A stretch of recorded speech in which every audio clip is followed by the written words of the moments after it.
Good evening. I wasn't sure we were going to make it here tonight. I tell you what, we were driving right by the airport over there on the Kentucky side, and everything got crunched because of road destruction, And then a truck stalled in one of the lanes, so everybody was trying to figure out how to merge. It's a very, very difficult thing for Kentuckians. Kentuckians don't merge so well. But anyway, we finally got by and we made it. So it's good to be here. Say again? Ohioans have the same problem. They just go over the top of you. My observation about Ohioans, and it took me a long time to figure it out, was that, I mean, no matter where you go in this great country, if you happen to see a car that's in the left-hand lane when there's multiple lanes going too slow, holding up traffic, it will have Ohio plate on it. And I always wonder, why do the Ohioans always drive in the fast lane? you know. And then it occurred to me finally that it's because in Ohio all of the slow lane is usually tore up. The trucks have beat it down. So anyway, yeah, something like that. It's good to be with you, and despite all of this, we're here. I'm struck by a story I once heard from a Christian speaker. His name is Tony Campolo. He tells this story about coming to a church one time. He was terribly late, and I was thinking about this just a moment ago. And he came dashing up his car. It was a strange place, strange town.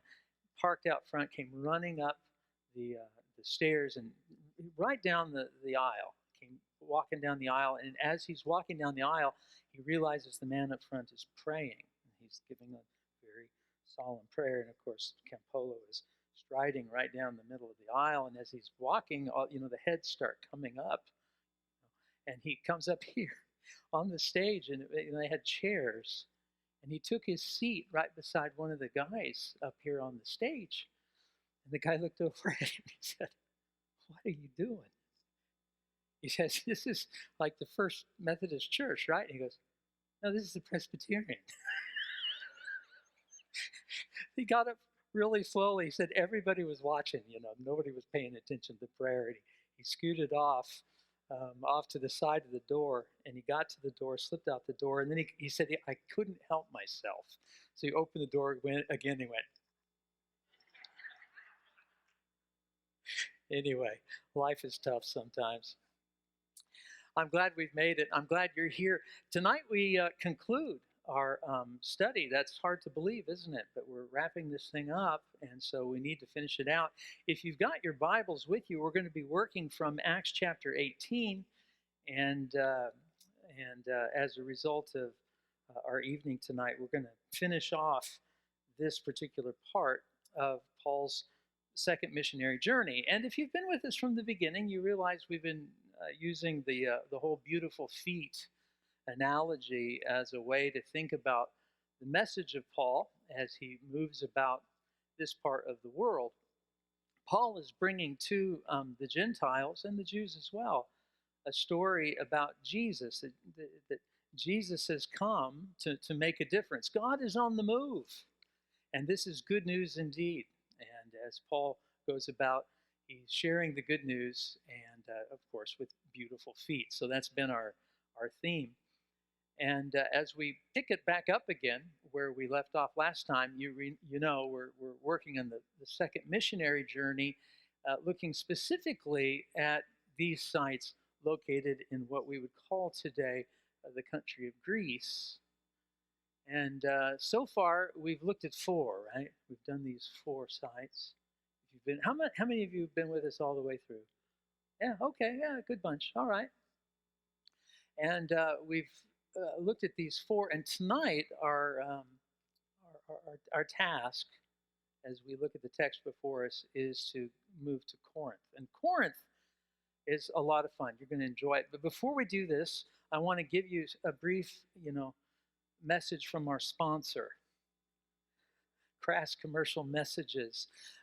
We go to Greece on a regular basis. In fact, all the sites that we're visiting in our talks here are going to be a part of like 4 out of 5 of the trips that you see up here. These are the trips that are just right in front of us here in another couple weeks. Is that 2 weeks from now? Gosh, 3 weeks from now, we're going to be in Greece with the first of several. We're going to be back again later in the summer. This one is already full. You can't jump in on that one. The second one, I think we've got some seats if anybody's interested. I know it's kind of late in the game, but if you want to join us in July, we're going to be back. We're going to turn around in 25 and have 2 more of these land trips, like what I'm describing to you. And then right here in the middle, we've got a different kind of trip altogether. It's going to be a cruise. We're not going to do all of the sites that we're doing here, but we will do them with panache, which I think is something on the breakfast bar, right? Anyway, panache. We're gonna be stopping at the port of Thessaloniki and a little bit later on the port there in Athens. We're going to do Corinth as well on the cruise. So in addition to the sites in Greece, we're also going to pick up some other things. So anyway, Greece is a part of that as well. And I thought, just to give you one last crass commercial message, you can travel with us, and I sure would like that. If you found this kind of talk to be enjoyable, this is the kind of thing we do, right, when we're on the road or on the boat, either way. So tonight we pick it back up, and we're going to go to Corinth, and as we do so, we rehearse for this last time our talking points. And as I now look over my shoulder and think about what we've accomplished, in the last month or so of this, I think we've developed some of these a little bit better than others. But hopefully we've circled each of these poles once or twice. And undoubtedly, if we ever do this again somewhere else, I'll have you guys as a guinea pig, and I can improve what we've tried. But we've tried to at least talk about all of these points here as we think about the Apostle Paul, who he is, what makes him tick. Tonight's actually going to be a good one for that. Paul's audiences, yeah, we're going to talk about that tonight too. Movement in the book of Acts, we're not going to hit tonight in a big way, but certainly we are going to look a little bit at the site of Corinth and see if we can put that in perspective. All of these events that are described as part of the second missionary journey take place in the decade of the 50s. In the very early 50s, we're talking about 49, 50, 51, maybe even 52. That's where we are on the timeline. And part of the reason why we're able to nail that down with precision is actually due to the stuff we're going to be looking at tonight at Corinth, which is kind of fun. There we are. Corinth. Bird's eye view. This is the center part of the city today, and you can see that there's a modern community, bedroom community around Corinth as well. And we're not going to be able to investigate all of this, but we will give some attention to the downtown part of the site here tonight. And it's good to spend time in Corinth because Corinth is really important. It's really important. It not only figures significantly in the book of Acts, as we're talking here amongst us, but it also is a place that Paul wrote a couple letters to, and the 1st and 2nd Corinthians are massive letters, very important letters, big letters, and I just wish we had another month of Sundays we could chase down the Corinthian correspondence, but as it is, I don't think we're really going to have a lot of time to do that tonight, although I don't plan to go until 10 after like we did last week. But that's because we had extra 10, right? Didn't we? Okay, never mind. That's all right. So we pick up where we left off, and if you were here last week, we had the experience of Athens. Remember, we were at Athens, Mars Hill, the philosophers, and Paul is at Mars Hill, and there at Mars Hill, he has an interesting experience. We suggested to you that there's a couple of ways to read that experience, and I told you nobody is for certain which way is the right way. But one way to read the story of Paul in Athens is that he's going to talk to a bunch of philosophers who are, gadflies. They have nothing else better to do than just, talk about these things. The other way to read the whole Mars Hill Areopagus crowd is to contemplate the possibility that Paul is actually there on trial. This was the view that I tried to push And I suggested that it's not just any old trial, not just a ticket for breaking the speed limit, but it's actually a trial that could have the death sentence at the end. And this is what we were suggesting to you. So that's a very earnest, earnest kind of meeting. And Paul is arguing quite literally for his life as he stands before the men of the Areopagus. And that's where we were last week. But notice what follows that. After this, Paul left Athens and went to Corinth. And I guess my question now is, what is the this? What is the this? Depending on how you read that story of Paul at Athens, this can tilt, this way or that way. What is the this? After all of this, Paul went to Corinth.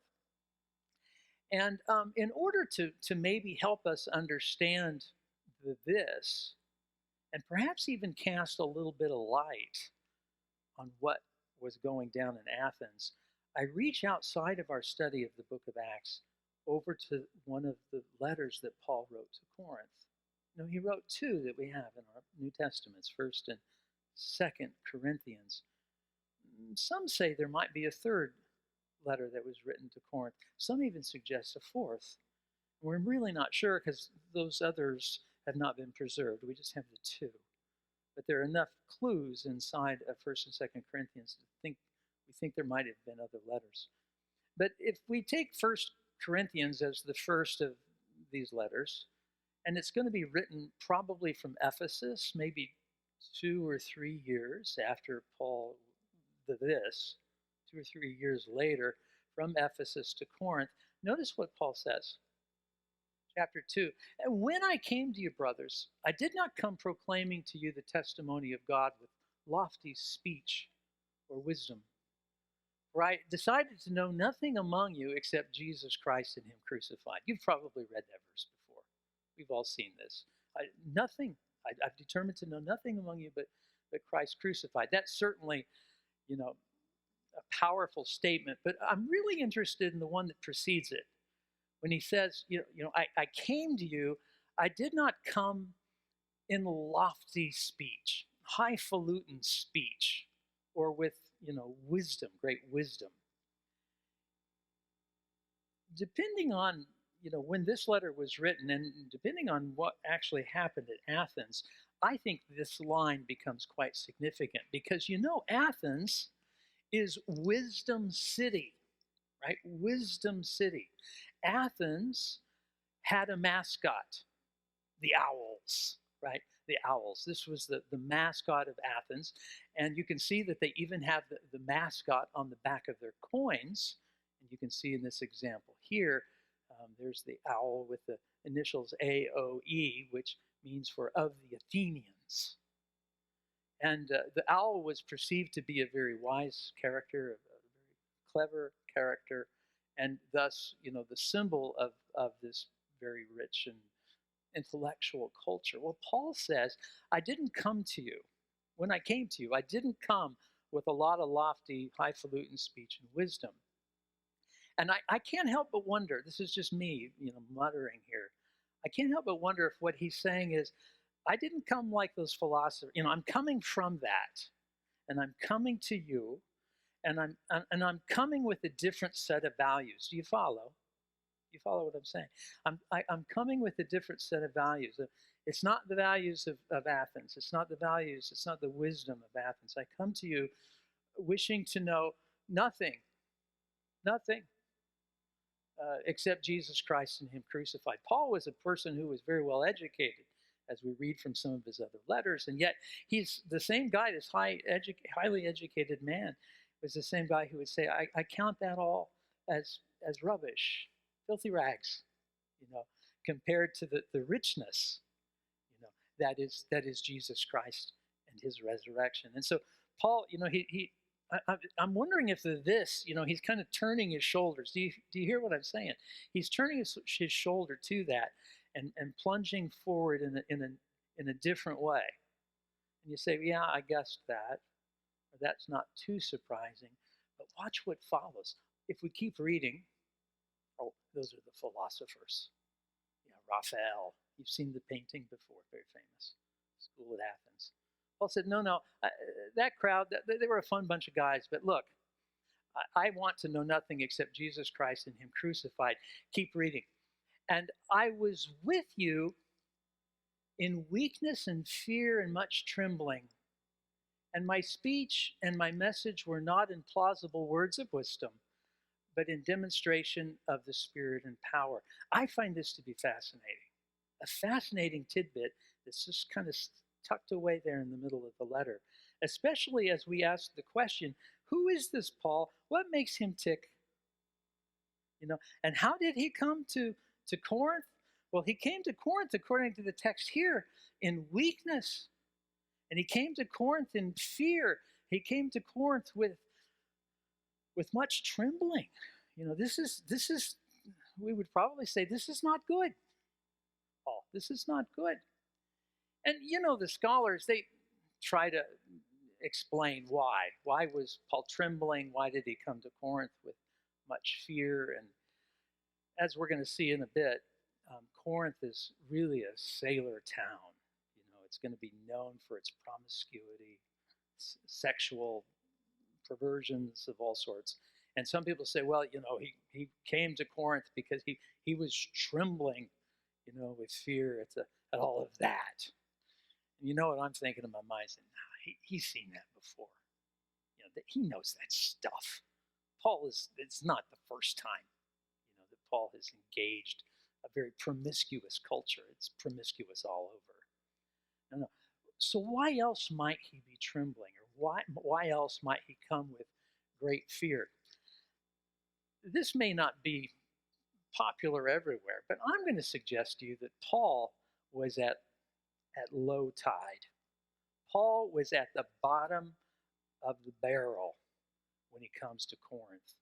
And we know when he came to Corinth, he was alone. At this point, remember, he lost his team, left him up north. So he's coming to Athens all by himself. He's been all by himself. He comes to Corinth with much trembling. And he comes to Corinth having been on the move now for weeks, a long time. He's been out and about. And as you think just even about what we've experienced here inside of Greece, this is actually a great moment to try to tie everything together at the end of our study, As we think about what's happened so far on Paul's second missionary journey, just this part of it, remember, it was in Troas that he had the vision of the Macedonian man. Come over and help us. Remember? And so he goes, right? And he goes across the water, comes to Philippi. What happens in Philippi? You tell me.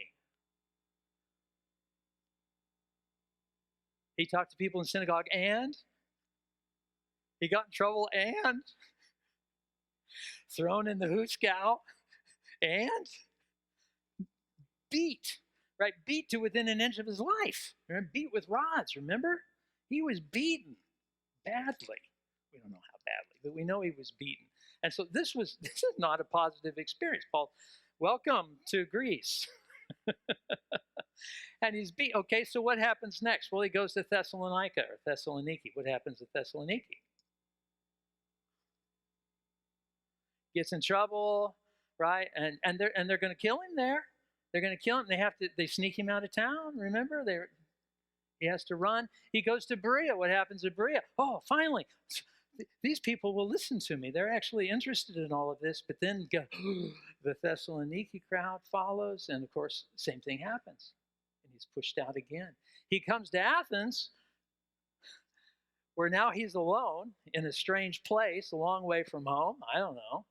He's a long way from home, and now he's hauled before the most prestigious and significant law court in all the land. Maybe even this is the Harvard boys. And he's forced to deliver a message, an argument for his own life. Now, I don't know how all of that sounds, but you start adding that up. I'm no psychologist, but you start adding that up, and I'm thinking Paul has been hammered. And when he leaves Athens, what is this? After all this, you with me? After all of this, he arrives in Corinth. And in what mental state? he's beat down. He's trembling. He's afraid. He's been walloped, right? And there's a sermon in some of this for some of us, I know, because you've been walloped too here and there. And you know what? You think that the preacher guy up here or up there, wherever he is, you think that he's immune to that? You think the preacher guys never get walloped? You think the Bible college professors never get slapped around? Huh? You don't think we get depressed too? Yeah. You don't think an apostle get depressed too? Yeah, I think this guy's at the bottom of his barrel, right? The bottom of the barrel. And he comes with much trembling to Corinth, absolutely um, beat up, absolutely, literally, and physically and mentally and emotionally. He's been through the ringer. And he comes to Corinth thinking to himself, is this a mistake? You know, shouldn't we have stayed back there? Why did we even begin this whole escapade? Now that's me reading into the text, okay? I just want you to know that that's not exactly holy writ, but I'm trying to add the pieces, together to come up with math that works. And I think that what we're seeing in this is a Paul who comes at a very, very, very hard point in his ministry. Now he's going to have a couple of other hard moments as well. This is not the only hard moment that Paul has along the way.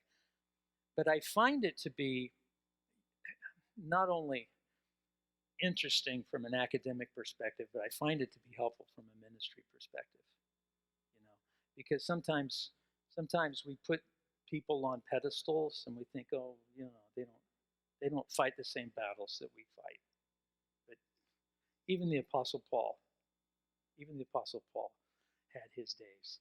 And we're seeing some of that, I think, right here. So he comes to this side. And what happens here is, of course, going to be interesting as well. So let's pause for just a moment. Are you with me on that? Did you hear? Okay. Yeah. Yeah. So you've heard that. Let's pause that line of argument. We'll come back to it in a bit. And I want to talk a little bit about Corinth and its remains before we actually enter into the story of Paul and Corinth. Just a few things to think about when we think about some quick facts. Corinth as a site is located about 50 miles, more or less, west of Athens in the southern part of Greece.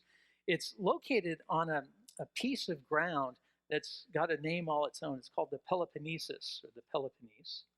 And as situated in the Peloponnese, it's straddled by two trade routes. There are two trade routes that crisscross right at Corinth.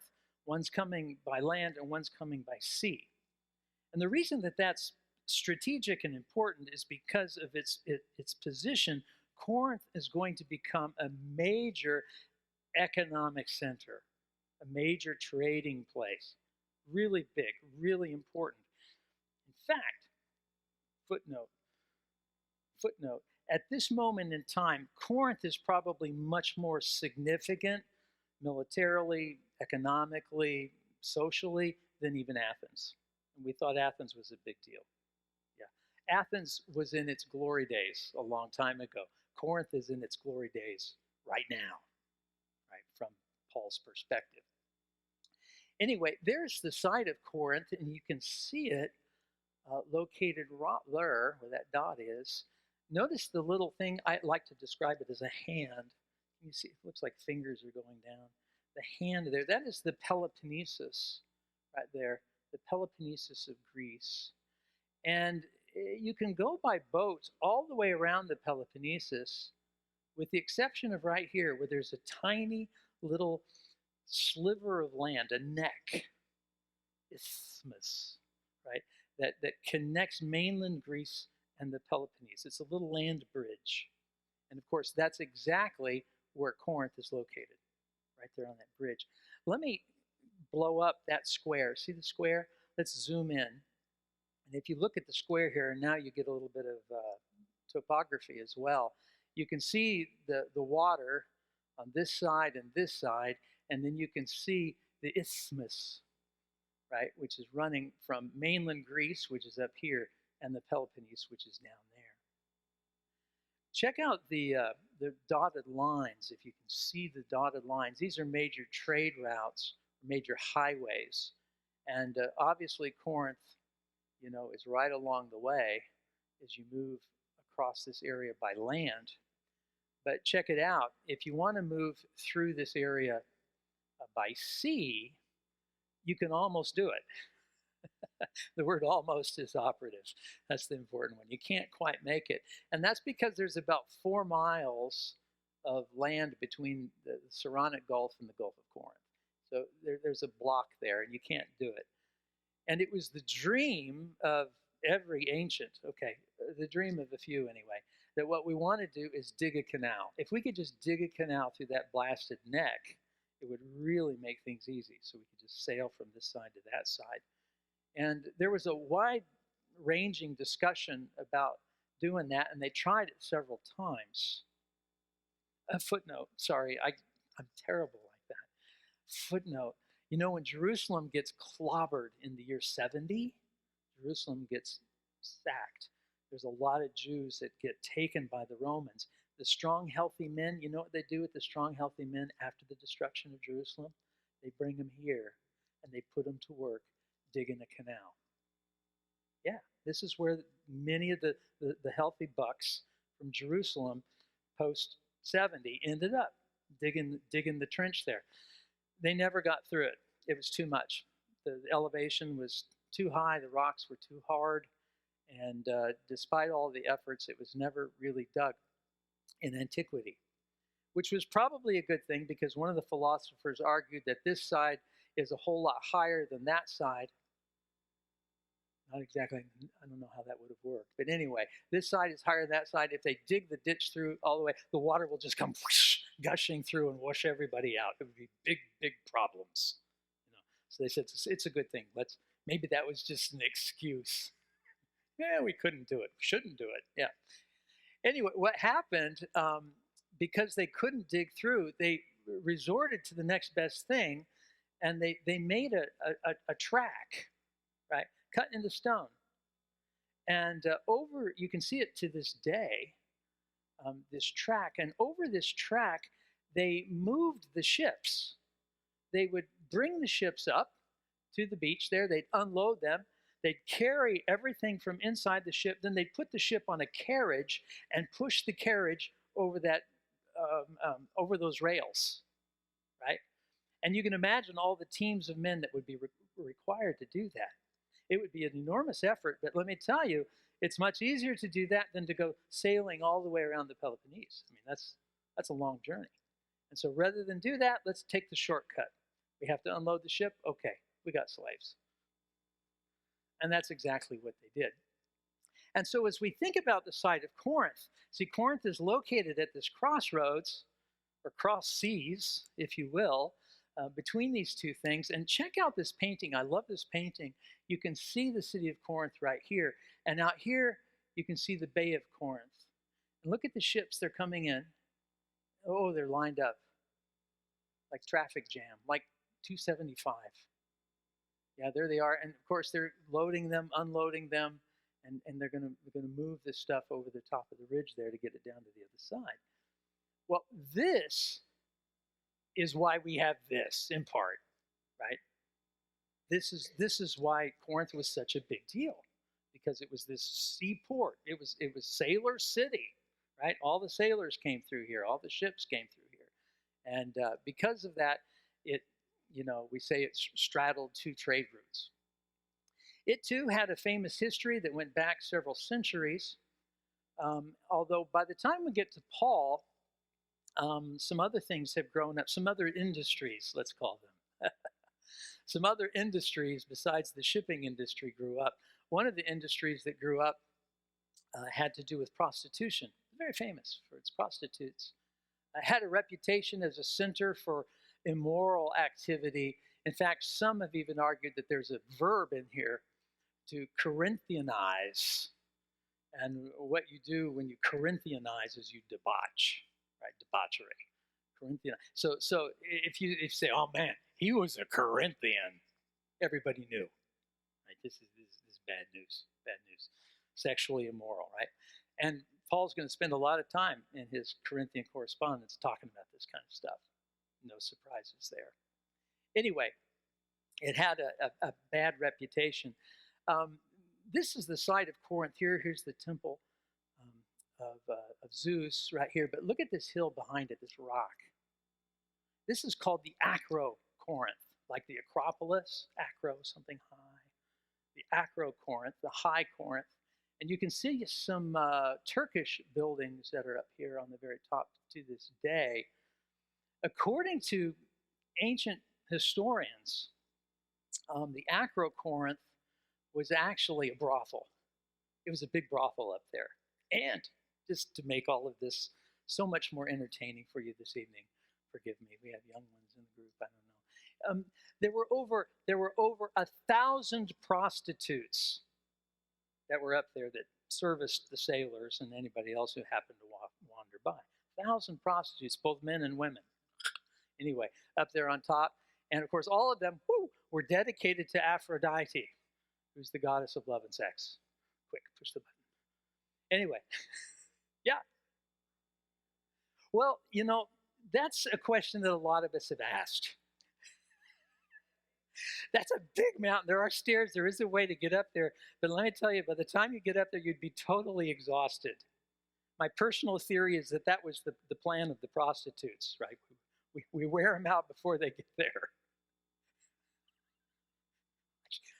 I shouldn't have said that. But anyway, this was the Acro Corinth. And yeah, how did they get there? I don't know. Archaeologically speaking, that the story of the brothel on top of the Acro Corinth has been questioned by some historians.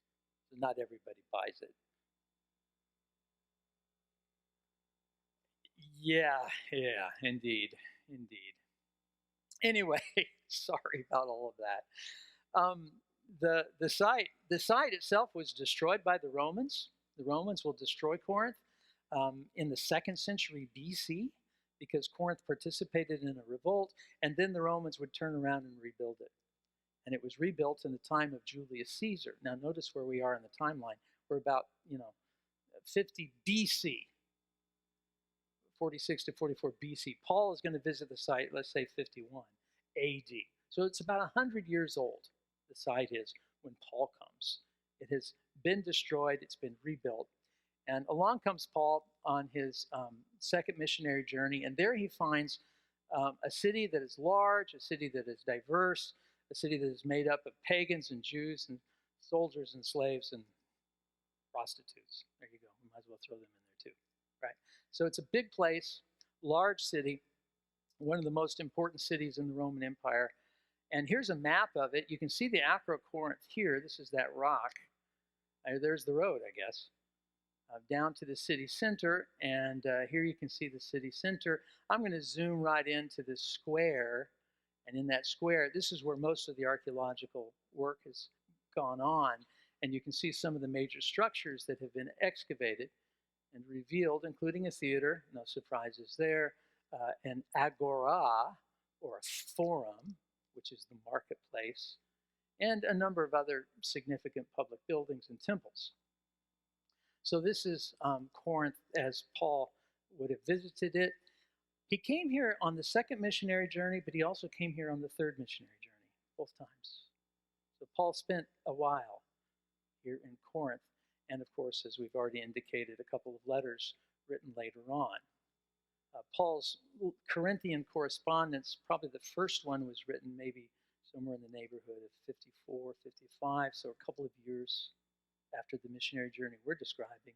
The next one another year later.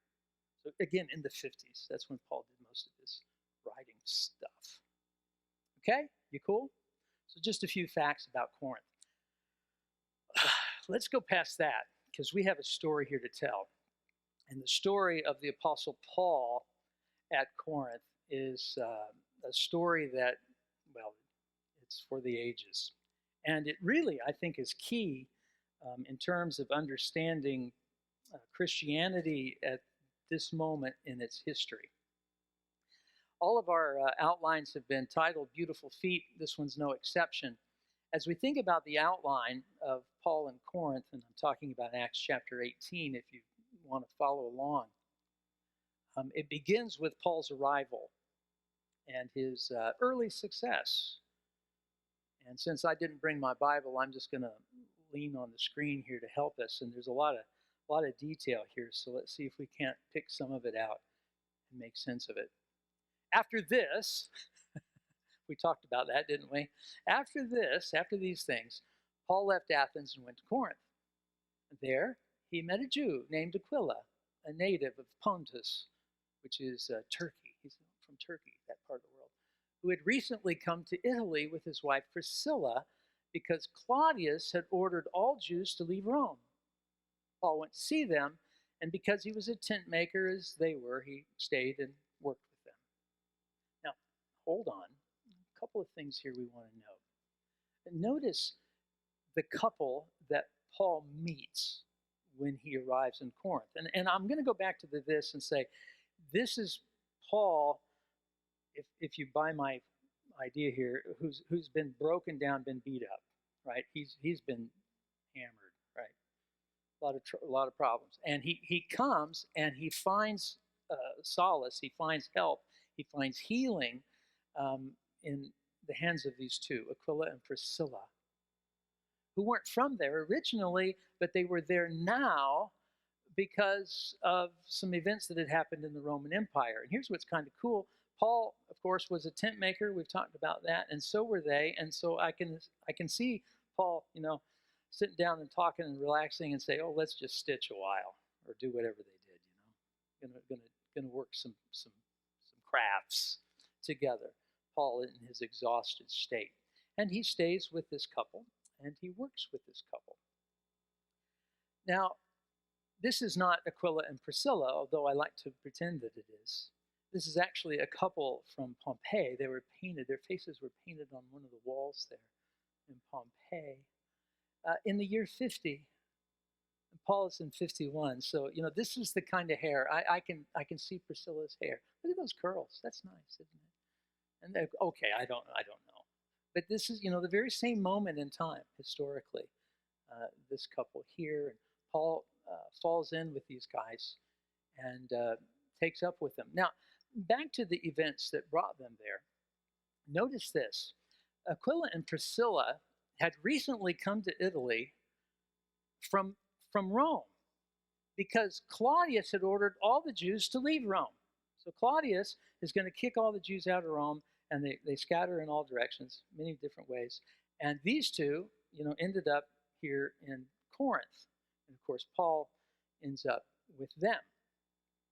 And it really bears further mention. I have to say more about this event. Claudius expelling the Jews from Rome. Now, Claudius is an emperor. When we talk about emperors, Nero or Julius Caesar, these guys are emperors. Claudius was an emperor of the Roman Empire. He was the big cheese. And he ruled, between 41 and 53. Notice 53, right? Paul is just right there on the line. So Claudius is in charge of the empire at this moment. And according to sources that we have outside of the Bible and inside of the Bible, he expelled the Jews from Rome. Now, we're not exactly sure when. Some say it was earlier, some say it was later, some say it was in the early 40s. I happen to think it was 49 because it works best with my argument. Anyway, I think I'm going to go with the latter one. I think it was in 49 is when the Jews get expelled. And so if Paul is hitting town in 51, Aquila and Priscilla have just been there a couple of years. They just figured out, where the quick trip is and how to, okay, whatever. But, they've settled in, and Paul is now settling in with them. Check this out. This is from a Roman historian who writes the story of Claudius, the emperor. And he says this about this expulsion. He said, since the Jews constantly made disturbances at the instigation of Chrestus, he expelled them from Rome. This is outside the Bible. And we read about this event that the emperor kicked them all out of Rome. Go somewhere else. Why? Because you're constantly stirring up things. You're a problem. Right? And so the Jews get expelled. And if you chase this just one step further, which is kind of fun to do, notice why. What are they fussing about, these Jews in Rome? What's all the dust? Well, it's because this guy, Crestus, is stirring them up in some way. And we want to know who is this guy? Who is Crestus? Who's this one who's causing all the hubbub among the Jews in Rome? And bottom line, we don't really know. Okay, let's just be clear. We don't really know. We don't know exactly, but we have some pretty good guesses. And one guess is particularly intriguing. Who might Crestus be? It's possible that it's Christ. It's possible that the Roman historian doesn't know Messiah, he writes Crestus, Christos in Greek, Crestus in Latin. Could it be Christ? That what has happened is that the gospel has already arrived in Rome, and we know it did arrive earlier than Paul. That the gospels are, remember the saints of Rome, they come out to meet Paul when he's coming. Right? So the gospel's already arrived at Paul. Maybe what's happened is that the message of this Christ, who's the end of the Old Testament story, has already arrived in Rome, and the same thing that happened in Philippi and happened in Thessaloniki and happened in where the local population got all right. They're rioting in Rome, about the Christians. And so what does the emperor do? What does Claudius do? He says, I can't tell you people apart. And kicks them all out. It's a hypothesis, but I like it. Okay. So Aquila and Priscilla arrive in Corinth, having been booted with a lot of other people out of Rome, perhaps in the year 49. Anyway, the footnotes are fun. We haven't found the synagogue in Corinth yet, but we know it's there. How do we know? We've got fragments. Check it out, a couple fragments here. Here's an inscription. Can you see the letters? Can you see the H-E-B and an R? Okay. Synagogue of the Hebrews, Synagogue of the Jews. It's actually an inscription on a stone. Here's another probably architectural fragment from a synagogue that actually has menorahs carved in relief. So we're sure there's a synagogue there, but nobody knows where it is yet. Still on the prowl. If you don't have anything to do next week, let's go early. That'd be kind of fun, wouldn't it? Anyway, so back to the story. Larry. Every Sabbath, Paul reasoned in the synagogue trying to persuade Jews and Greeks. Larry and we were joking about this last week. It's like every time Paul arrives in the city, first thing he does, he goes to the synagogue. Of course, the next thing that happens is a problem. But Paul does the same thing as his habit has been in all the other cities in Greece. He goes to the synagogue.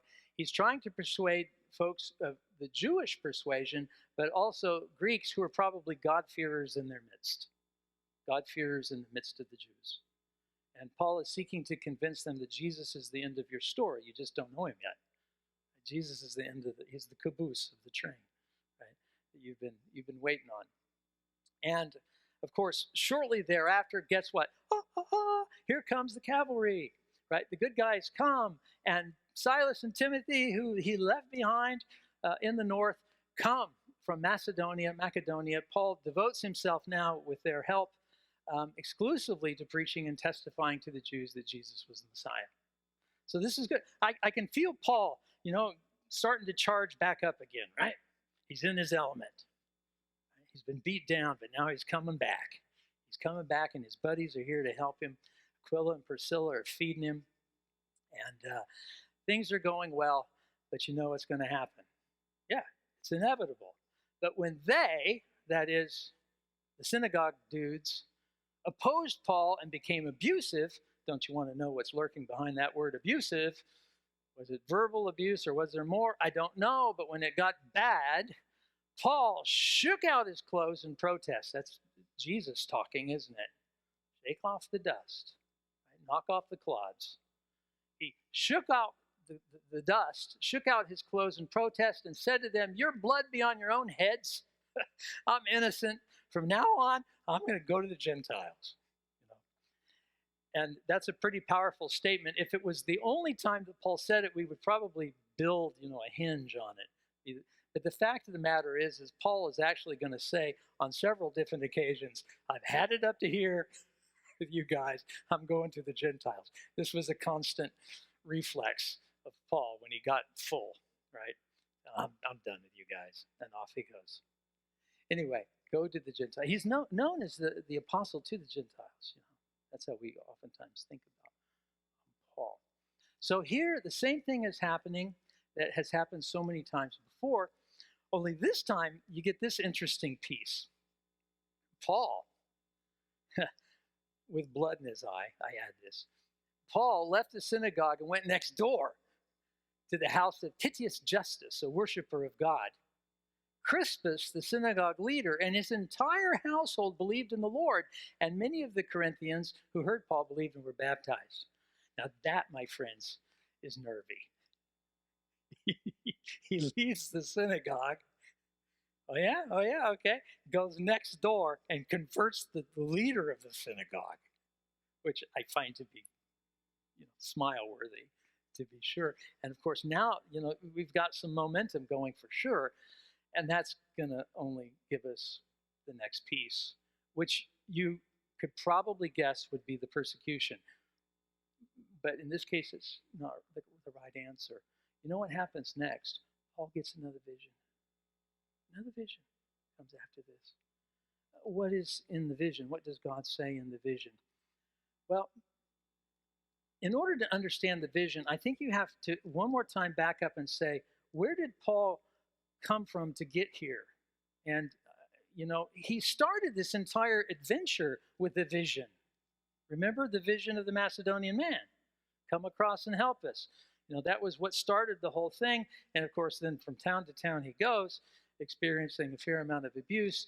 And now he's going to get a vision. And in the vision, the Lord's going to talk to him. And here's what God says. Don't be afraid. Keep on speaking. Don't be silent. I find this to see.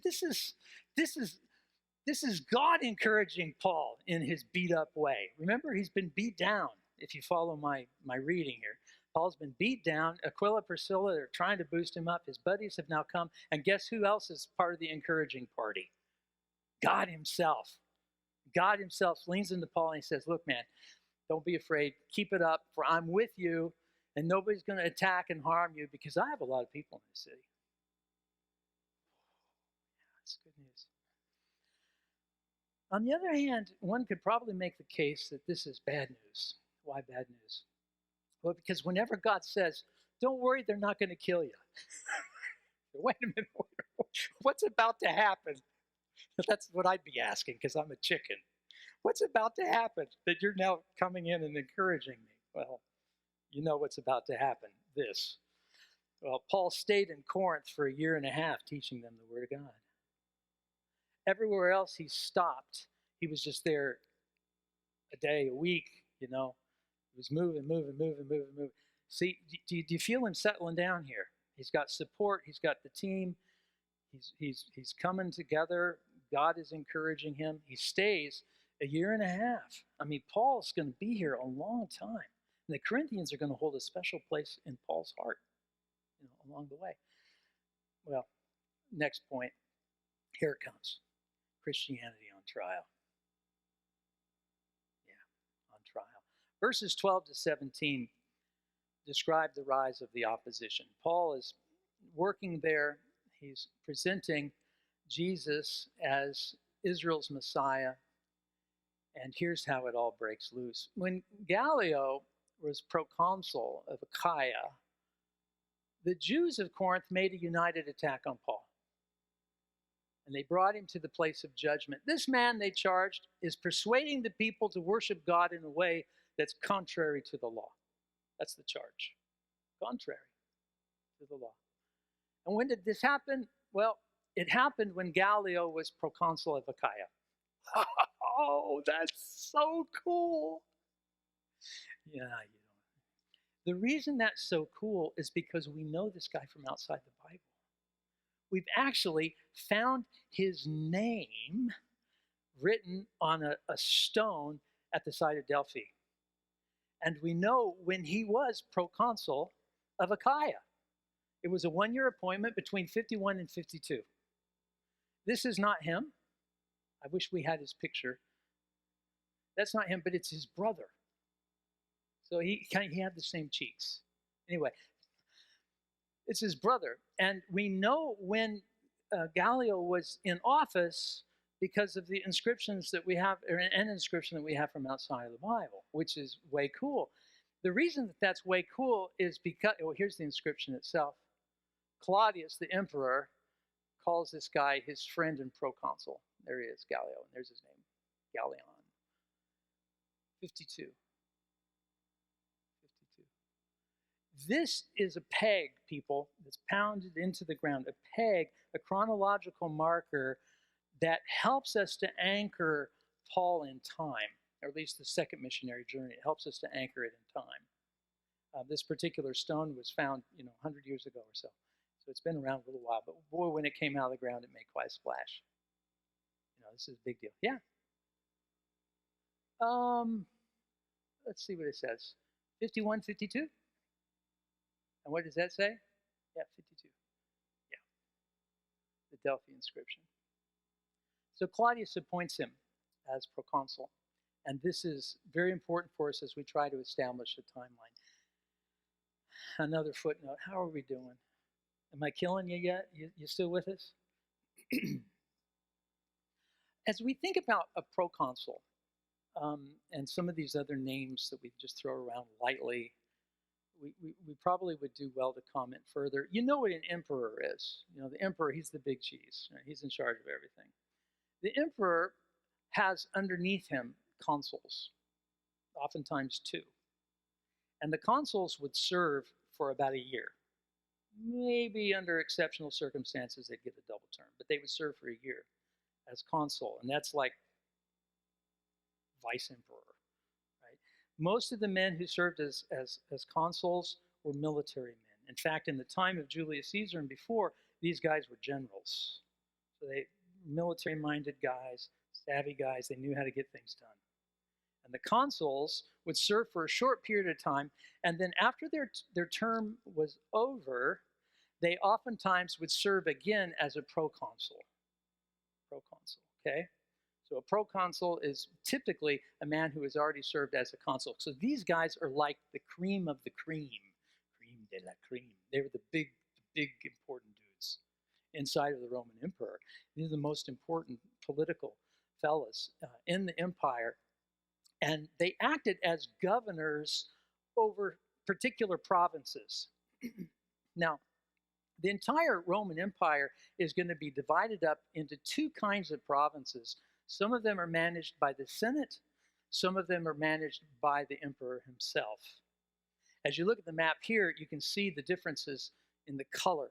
The ones that are green are managed by the emperor himself.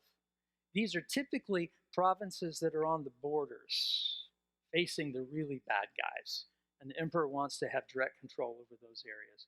Areas that are more interior to the empire are in the hands of the Senate, right?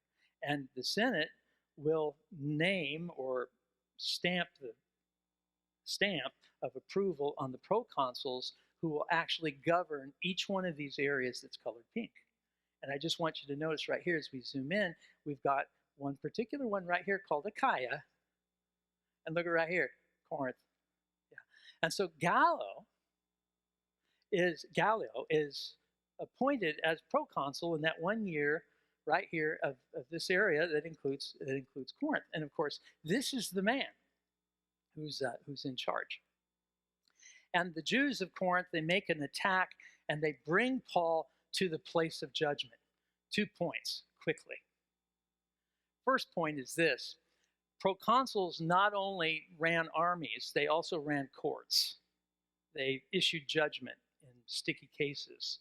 Notice this passage out of the next chapter in the book of Acts. Somebody's huffing. If they have a complaint against anyone, the courts are open, and there are proconsuls. Let them bring charges there, in the presence of the proconsuls. Of course, that's assuming that you're a member, you're a citizen of the Roman Empire, because only citizens, get the luxury of a case. So this proconsuls, they determine things, and they do cases, and the place from which they do it, and the place that is mentioned here in the text where Gallio is judging is the Bema. The Bema. Now, I don't know if you can see our map here, but here's the big courtyard, the Agora, or the Forum, and then right here at the top of that red square, you can see that elevated platform. That's the Bema. That's the Greek word for it, the Bema. It has the idea of going up a platform or a step. And you can see that the Bema in Corinth has actually been found. Archaeologically, we've excavated it. You can see the lady here pointing to the Bema stone. This is, unfortunately, a slide that I typed illegally, so forgive the watermark, but I couldn't find a better one. But you can see right up here in the back, can you see this platform right here? That's the Bema. And up there on the very top, that's where he would have sat, at the top of that thing. And, whenever a big case would come down, the people would gather in the open courtyard there. And the governor would sit up there and issue judgment from the top of that stone podium, the Bema. You know where else Bema appears in the Bible? 2 Corinthians. No surprises, out of one of the Corinthian correspondences. For we must all appear before the Bematos, the Bema, of Christ, the judgment seat of Christ. Have you heard people talk about the judgment seat? Yeah, the final judgment, that sort of thing. We must all appear before the judgment seat, says Paul. And notice he even uses the term that is appropriately heard in the ears of the Corinthians, so that each of us may receive what is due us for the things done, good or bad. And so we have this mention. Isn't that cool? We got the discovery of the stones, and we got it mentioned in Acts and also in the Corinthian letter. And there it is right there. We must all appear before the judgment. Wow. See, this has hearing in the ears of those who are reading this letter, more so than in ours, because we're not familiar with this stuff like we should be. Anyway, so the Jews brought their case to the place of judgment, to the Bema. Notice the charge. This man, and somebody points to Paul, this man is persuading the people to worship God in ways contrary to the law. Contrary to the law, this guy. This one right here. Yeah. This is the charge that they level against Paul. And as I read the words contrary to the law, I smile, because there's some really sneaky stuff going on here. And unless you slow down and read it, you won't know. What is the law that's being referred to here? Contrary to the law. Roman law or the Jewish law? Exactly. What law is being transgressed? Is it the Jewish law? And when we say Jewish law, we're thinking like Torah, Moses stuff, right? Is it the Jewish law that's being transgressed, or is it the Roman law that's being transgressed, the law of the land? Who is thinking what? And I think, I'm guessing here, but I think that the Jews are accusing Paul of breaking this law. Why else would they bring him before the governor, right? They're saying, this man is a lawbreaker. He's causing chaos in this great empire, which is smackingly ironic given the fact that a bunch of Jews just got kicked out of Rome, a couple years previously for misbehaving. And everywhere we go in the book of Acts, they get, riots in every town. Anyway, this man is breaking the law. And so, that's what I think they're thinking. And one of the reasons why they may be thinking this, or why they're trying to hang Paul on this, is because of how the Romans regarded other religions. Now, follow me carefully on this. It's 7 o'clock. If somebody has to run, I just want you to know you can run. But I'm going to just talk a little more longer, if you don't mind. As we think about this particular story and the law, and realize that the Romans regarded religions that were old and dusty and rusty as fine.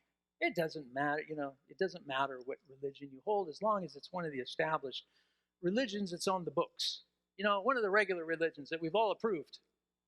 But anybody who's doing a newfangled thing, cult stuff, the Romans didn't like that because people only do cults when they're getting ready to cause disturbances. So if you started a new religion, you're going to be in trouble, right? In the Roman Empire. You could be in trouble anyway in the Roman Empire. And so what they're trying to do here is they're saying, this guy is a lawbreaker. How is he breaking the law? Well, he's a cult. He's a cult. He's doing this Christus Christian thing. He's a cult dude. Get him out of here. Stop him in his tracks. Stop him in his tracks. Do you know that the issue, that the decision of the proconsul was binding across the empire? If Gallo said this is wrong here, guess what? It's wrong everywhere. If Gallo had ruled against Paul, do you realize that Paul's mission would have been shut down on the spot? That's how much power this guy had. Right? He could have shut Paul down. He could have shut Christianity down. Oh, newfangled cult. Right? Well, but that isn't the way it goes. That isn't the way it goes. No. And of course, Paul, as we've seen so many times before, is maneuvering, in and out of this Roman Jewish world. And every time he curves this way or that way, it's the Romans who end up saving him, isn't it? Right? The Romans end up rescuing Paul from the Jews over and over again. And that's because I think in the book of Acts, right, the Jews are ready to kill him. Every city he stops in, they're rioting, ready to kill him. But it's the Romans who are saving him. And I think that has to do with the fact that the purpose of Acts is to show us that Christians should not be regarded as hostiles by the empire, but as welcome folk. Christians aren't rioters. Those are the other guys. And Acts demonstrates that Paul is not a political subversive. He is a religious subversive, and he has a lot of subversive ideas, but he's not politically dangerous. And so this story, of course, feeds right into that purpose, that Paul is not a subversive. And he stands there, Gallo, that is, stands there on the bema, and of course all of them are gathered there. And what is the issue that comes from this? Paul, just about to speak. That's always Paul, right? Paul is always just about to speak. Say, Paul, shut up. Shh, stop. Paul is just about to speak, and Gallo speaks ahead of him. Notice what Gallo says. If you Jews were making a complaint about some misdemeanor or serious crime, it would be reasonable for me to listen to you. Which law is it? If it was a Roman, if he was a lawbreaker breaking the Roman law, yeah, that would be a big deal, but it isn't. And since it involves questions about words and names and your own law, see what he's saying? This is a Jewish thing. This is your internecine fuss. This isn't a Roman deal. This is your own stuff. Settle it yourselves. I'm not going to be a judge of such things. He drove him off. Get out of here. You're wasting my time. And he sends them packing. Yeah. What he says, Gallo says, is that this is one of these, right? This is a case of the Jewish law. And I think that this is exactly what's going down here. What is the relationship of Christianity versus Judaism? Well, Paul would tell you himself, Christianity is not a newfangled cult. It's not a newfangled thing. It's an extension of Judaism. It is the end of Judaism. This is where Christianity, tags onto the backside. Jesus is the end of the Old Testament story. Jesus and the message of the Christ is Judaism fulfilled. And you see, the governor recognized that, at least in some way. He said, get out of my face. Not a Roman matter at all. You're free to go, Paul.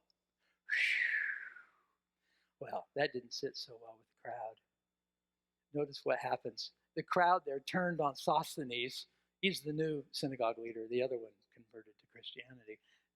He turned on Sosthenes, the synagogue leader, and they beat him in front of the proconsul. Gallio said, meh. That's what the kids say, don't they? Meh. Not my problem. Beat him.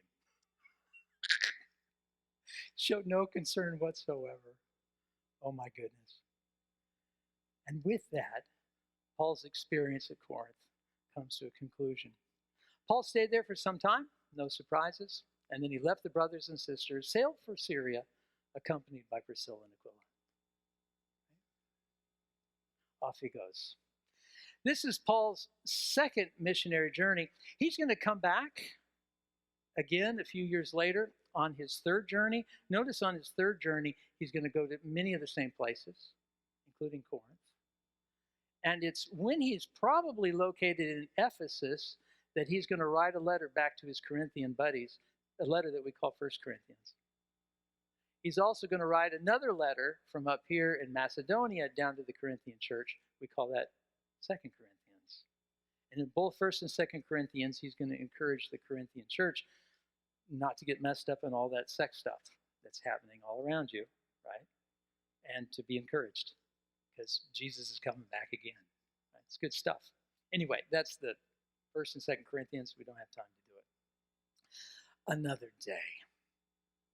So we conclude with Paul stomping with his beautiful feet, one foot in the Roman world, Greek world, another foot in the Jewish world, And he was a unique individual, able to shuffle his way through these different languages, through these different cultures, through these different attitudes, and do so successfully. Not by his own steam, as he himself says, but because of the power of the Spirit and the power of God himself. And I think with that, I'll say amen. Maybe you will too. There you go. Let me pray for us. Thank you, Father, for this study that we've had a chance to experience as we followed Paul's tracks. There's more that could be said for sure, more that could be done, but we've gotten just enough of it to understand the mission and the need of the message of Jesus to a world that's hurting, to a world that's suffering, to a world that's looking for answers. May we be people of beautiful feet in this day and in this time. All of this I pray in Jesus' name.